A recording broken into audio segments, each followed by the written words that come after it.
இன்றைக்கி அம்மா மதியானம் சொன்ன கதை. அம்மா கதை சொல்லணுமா, இன்றைக்கி பூஜையில் சொல்லணுமா அப்படின்னு சொல்லி அப்போ ஒரு முதியோர் ஒருத்தர் ரொம்ப தூரத்தில் இருந்து நடந்து வந்துட்டு இருந்திருக்காரு. அவங்க ஒரு சின்ன பிள்ளை விளையாண்டுட்டு தெரிஞ்சிருக்கு. அவருக்கு அவர் தூரம்னா ரொம்ப தூரத்தில் இருந்து அந்த ஒரு இடத்துக்கு வராரு. எதுக்கு வராருன்னு நான் புரிஞ்சுக்கிறேன். வராரு. அப்போ அந்த குழந்தை அந்த இடத்துல விளையாண்டுட்டு இருக்கிறப்ப அங்கே ஒரு குளம், அந்த ஊரில் ஒரு குளம் இருக்குது. அந்த குளம் எங்கேப்பா இருக்குதுன்னு கேட்குறாரு. அதுக்கு அந்த பொண்ணு சொல்லுது, அந்த குளத்துக்கு போக 4 திசை இருக்குது. நீங்கள் எந்த திசையில் போகலான்னு கேட்குறீங்க அப்படிங்கிறப்ப, சுருக்கமான பாதை சொல்லுப்பா அப்படின்னு சொல்கிறப்ப, இந்த வாங்க நானே கூட்டிகிட்டு போகிறேன் அப்படின்னு சொல்லிட்டு அந்த பிள்ளை என்னை கூட்டிகிட்டு போகுது. கூட்டிகிட்டு போயிட்டு இந்த குளம் வந்துருச்சுங்கய்யா அப்படின்னு சொல்லுது. சரிங்க, இந்த குளத்துக்கு ஏன் நீங்கள் வந்திருக்கீங்க அப்படின்னு கேட்குறப்ப, இந்த குளத்து நீரை எடுத்து சாப்பிட்டா தீராத வியாதியும் தீரும்னு சொல்லி நான் கேள்விப்பட்டு தேடி வந்திருக்கேன் அப்படின்னு சொல்லியிருக்கு. உடனே சரிட்டு அது பாப்பா என்ன சொல்லிது, சரிங்க நீ அள்ளி குடிங்க அப்படின்னு சொல்லியிருக்கு. உடனே ஒரு 3 தடவை அள்ளி குடிச்சிருக்காரு. அள்ளி குடிச்சிட்டு திரும்பி பார்த்துருக்காரு. அந்த குழந்தை மறைஞ்சிருச்சு. அது ஆத்தா மாறியாத்தா. அதே அவள் என்ன சொல்கிறாங்கன்னா, நீங்கள் எல்லோரும் முடியலைன்னு சொல்கிறீங்களே, நம்ம இப்போ பேசிக்கிறோம்ல, உடம்புக்கு முடியல. என் தீர்த்தம் தின்னுதே உங்களுக்கு மருந்து. என் தீர்த்தத்தை வாங்கி சாப்பிடுங்க, என்னை நினச்சி தீர்த்தத்தை சாப்பிடுங்க.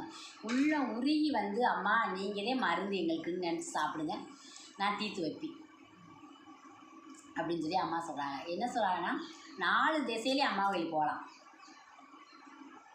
அங்கே நத்தத்துக்கு 4 திசையிலும் போகலாம். பாதை இருக்குது. ஒரு பக்கம் பாதை இருக்குது, ஒரு பக்கம் பாதை இல்லைன்னு இருக்கா? என்ன ஈஸ்வரியக்கா? அம்மா கோயிலுக்கு 4 திசையிலையும் பாதை இருக்கத்தாச்சு.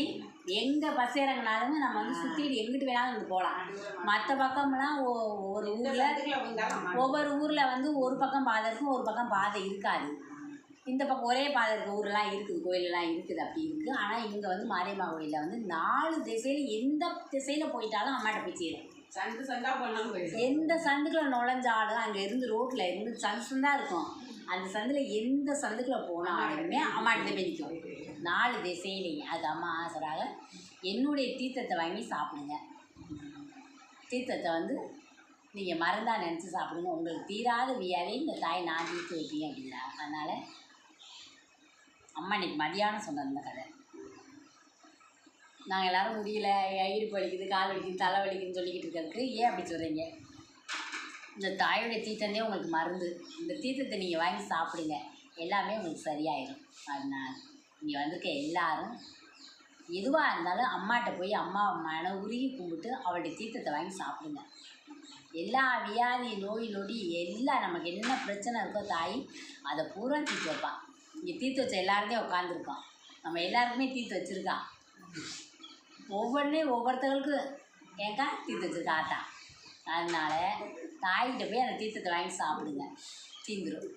அதை ஆத்தாடைய தீர்த்தத்தை மட்டும் மறந்தா நினைங்க, வேறு எதையும் நீங்கள் நினைக்காதீங்க. சரியா?